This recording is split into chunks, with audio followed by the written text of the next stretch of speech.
Sabe quando você assiste a um filme e tem aquela cena, aquele momento em que um personagem tem um grande destaque, uma cena incrível de muita ação, muito não sei o quê, e aí você fala aquela frase: "Meu Deus, esse personagem farmou aura"? Então, esse termo que surgiu ali na internet, está se popularizando e saindo até do mundo dos jogos, né, porque vem desse termo do farm, né, do inglês, assim como o termo tankar, e tá se espalhando bastante até, e o pessoal tá começando a usar também em filmes e em outras mídias. Então é isso que nós vamos falar no vídeo de hoje, sobre 5 momentos do cinema em que o personagem farmou aura. Vamos começar com um filme que eu gosto bastante, inclusive da saga, um dos que eu mais gosto, que é Star Wars Rogue One. No filme a gente acompanha uma equipe que está indo buscar, roubar, né, os planos da Estrela da Morte para uma grande arma ali do Império capaz de destruir planetas. Ou seja, a gente já assistiu o episódio 4 também, né, que foi o primeiro que lançou, então a gente já sabe qual é o potencial da Estrela da Morte, que ela destrói, né, os planetas realmente. A gente acompanha essa equipe e tudo mais. Tem todo o desenrolar da equipe se aproximando e tudo mais, e até o desfecho. E até aí, beleza, seria um bom filme de Star Wars, e aí de fato é, a equipe funciona ali muito bem, só que o grande foco é o quê? O final do filme, ele conecta com o começo do episódio 4. E isso faz todo sentido. Porque tem que ser uma coisa dinâmica, sabe? Pô, já roubamos um plano aqui da Estrela da Morte, não podemos demorar muito. Já tem que começar a agir e preparar a destruição dela, certo? Então, só que a conexão ela é mais direta ainda, porque a última cena desse filme é possivelmente a melhor cena assim, do filme em questão de formação de aura, porque é simplesmente quase que refazendo a cena inicial ali do episódio 4, que é o quê? O Império invadindo a nave da rebelião. No caso, é refeita toda aquela cena do Darth Vader acabando com o pessoal. E essa cena é impressionante. A gente tem todo aquele clima, tá tudo escuro.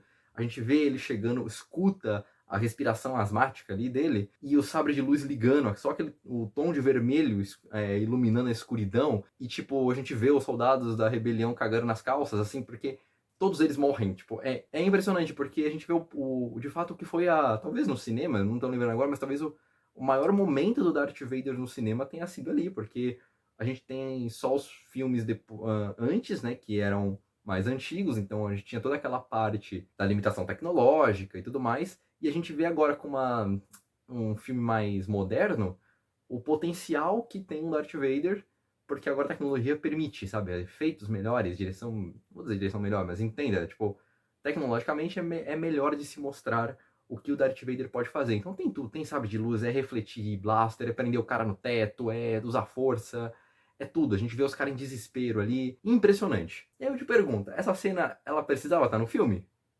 Não, tipo assim, o filme já tava tudo conectado, tá tudo bonitinho. Mas é muito legal que ela esteja, ainda bem que essa cena estava. Grande filme, Rogue One, eu quero trazer ele mais vezes aqui, inclusive. Próximo filme dessa lista, vamos falar de Rock 4. Eu acho que é o meu favorito, inclusive, o Rock 4. O filme é muito marcante já em muitos momentos, porque a gente vê o Apollo morrendo pro Ivan Drago, tem toda aquela cena. Tem todo um simbolismo do americano lutando contra os soviéticos, beleza, né? Tanto que você pegar as músicas lá no Spotify, a foto de capa é o rock com a bandeira dos Estados Unidos e tudo mais. Enfim, filme maravilhoso, tem todas as cenas ali que eu acho toda aquela batalha do Apollo depois desafiando, depois o Rock indo lá para a União Soviética, ou seja, ele tá lutando no território do cara, o que é bem mais complicado. E aí, a cena que é a maior formação de aura, todo mundo deve saber que eu vou falar, essa que é o treinamento do Rock, cara. Essa cena é muito boa. Porque a gente tem a comparação do que é o treinamento do Rock e o treinamento do Ivan Drago. Então, assim, eles são na União Soviética, então, como o Ivan Drago tá junto com o partido, ele tem todo o apoio ali de maquinários, um negócio todo tecnológico, de última geração, para poder treinar e medir, sei lá, os batimentos dele, as estatísticas dele e tudo mais, toda uma equipe. E o Rock sempre foi aquela pegada mais humilde, mais rústica. A gente vê isso desde o primeiro filme, todo aquele treinamento dele sendo bem mais improvisado e tudo mais, aquelas cenas lá do açougue no primeiro filme e tudo mais, e nesse não é diferente, a gente segue a mesma linha de ver o Rock treinando de maneira rústica.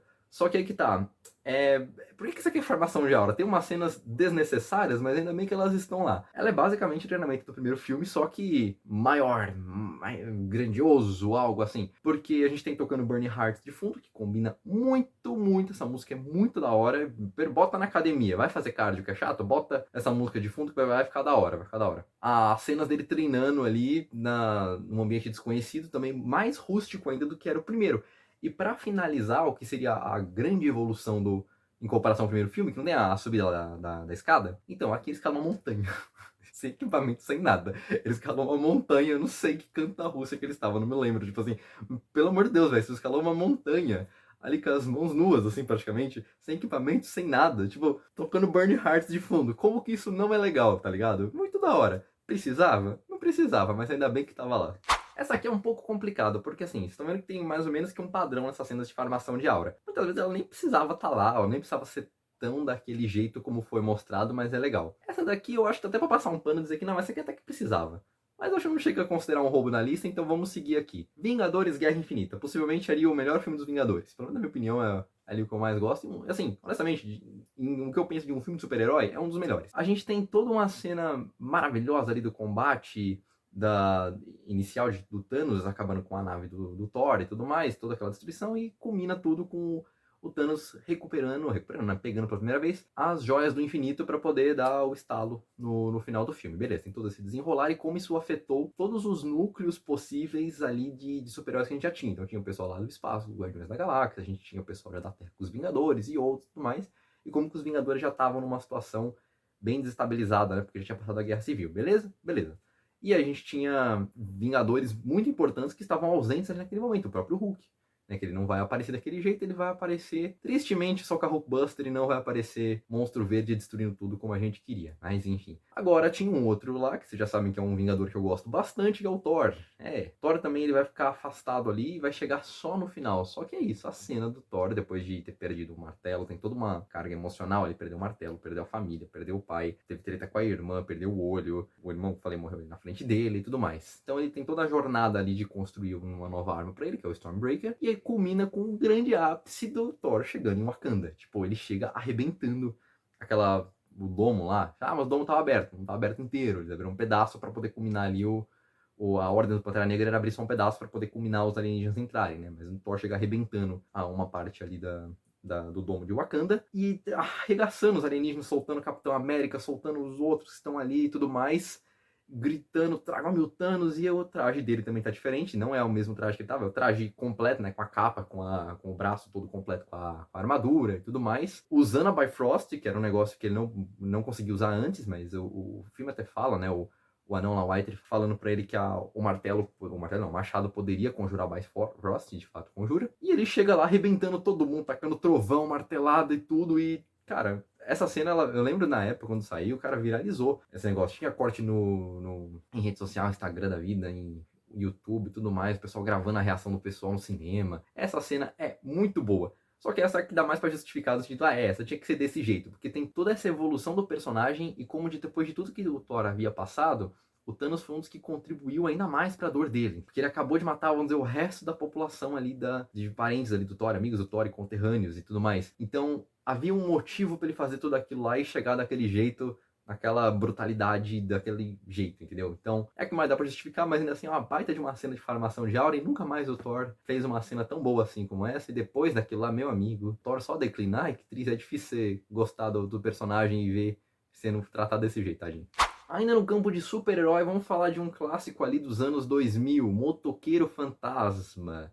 Um personagem que por si só já é da hora. Como que você não vai gostar de um cara com uma jaqueta de couro pilotando uma Harley Davidson pegando fogo? E ele sendo uma caveira pegando fogo. Enfim, tipo, isso por si só já é uma cena muito legal. Uma cena não, um filme muito legal, um conceito muito legal que funciona mesmo quadrinhos. Eu cheguei a ler algumas coisas do Motoqueiro Fantasma, mas não lembro muito bem, não. Acho que, se não me engano, não era nem muito legal, mas pro filme fica da hora. Eu acho que é o típico filme dos anos 2000, assim, como eu esperaria, um filme dos anos 2000 é bem essa do Motoqueiro Fantasma. A gente tem toda aquela trama do Johnny Blaze que venceu a alma e tudo mais, e tá agora tendo que lutar contra os próprios demônios e mesmo obedecendo o outro e não caçar o filho lá do demonião lá e ir atrás do Blackheart, beleza. Indo atrás dos outros demônios. E aí ele conhece um outro motoqueiro fantasma. No caso, é difícil falar, né? O cavaleiro fantasma. Né? É difícil porque no inglês o rider serve tanto para cavalo como para moto, ou até mesmo por depois que teve o motorista fantasma, ainda no inglês era Ghost Rider, né? Porque o rider serve de tudo. Se ele diz uma bicicleta, acho que ele poderia ser um rider também, entendeu? Mas o português não deu certo, então conhece o cavaleiro fantasma,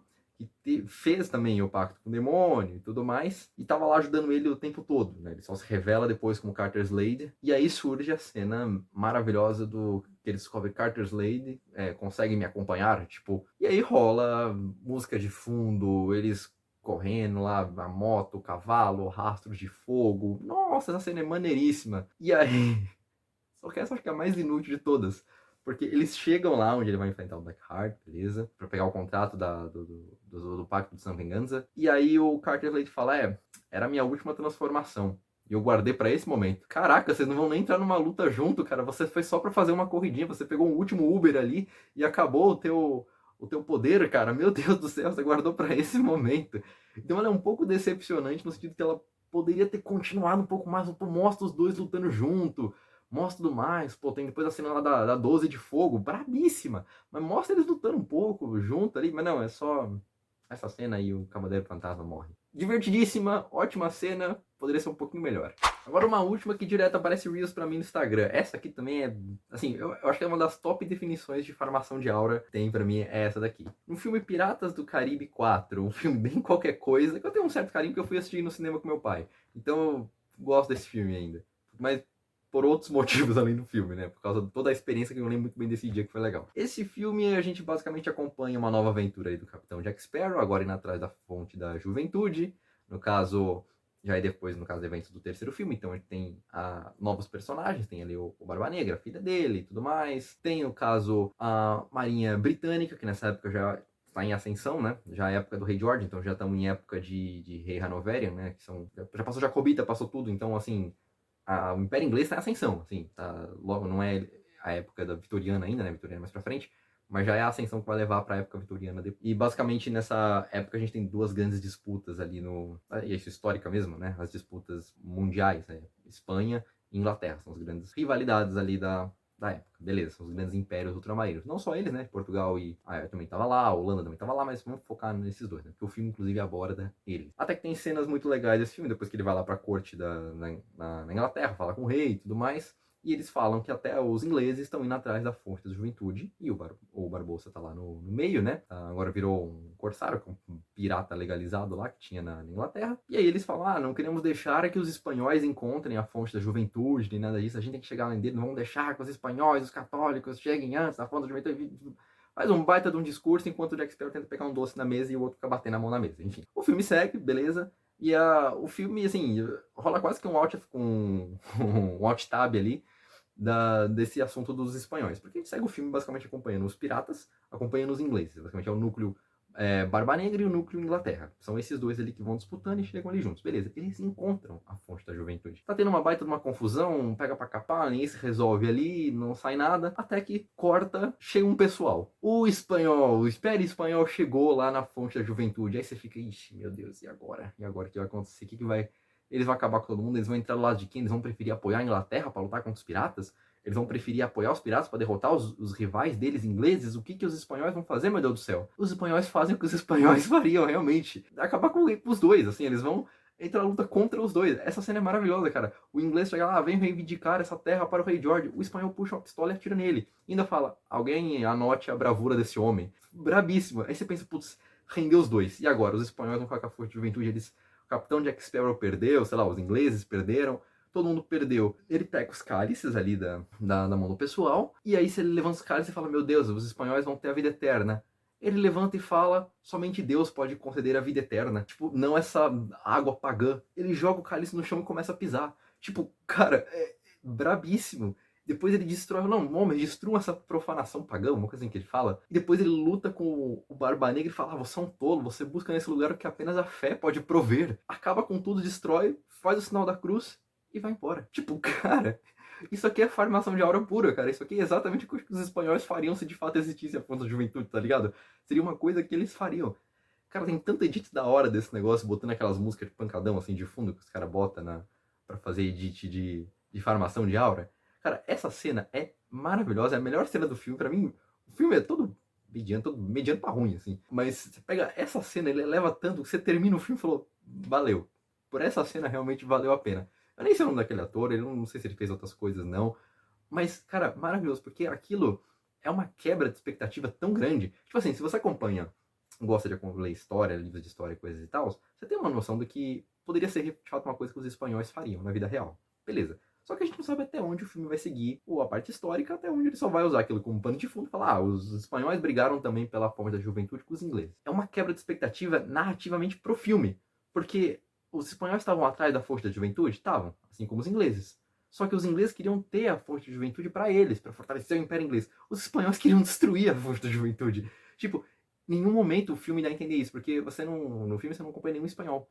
Então você não tem essa noção de que os espanhóis estão querendo para isso, entendeu? Ele só chega lá meio, aspas, desavisado e faz o que tem que fazer e vai embora, entendeu? Exatamente o oposto do que você imaginou que iria acontecer. Tipo, queria se mostrar ser uma maior ameaça, ia pegar a fonte da juventude para ele. Não, ele chega, resolve o problema, destrói a fonte da juventude, fala que viva Cristo Rei e vai embora. Brabíssimo, cara. Essa cena é muito boa. Mas enfim, então é isso. Eu espero que vocês tenham gostado. Deixem nos comentários. Tem mais alguma cena que eu esqueci ali de ser uma boa formação de aura pro cinema? Não sei se aqui renderia uma parte 2. Mas enfim, espero que vocês tenham gostado. Não esqueçam de comentar, se inscrever e deixarem o like. Nos vemos no próximo vídeo. Fique com Deus e ao Wiedersehen.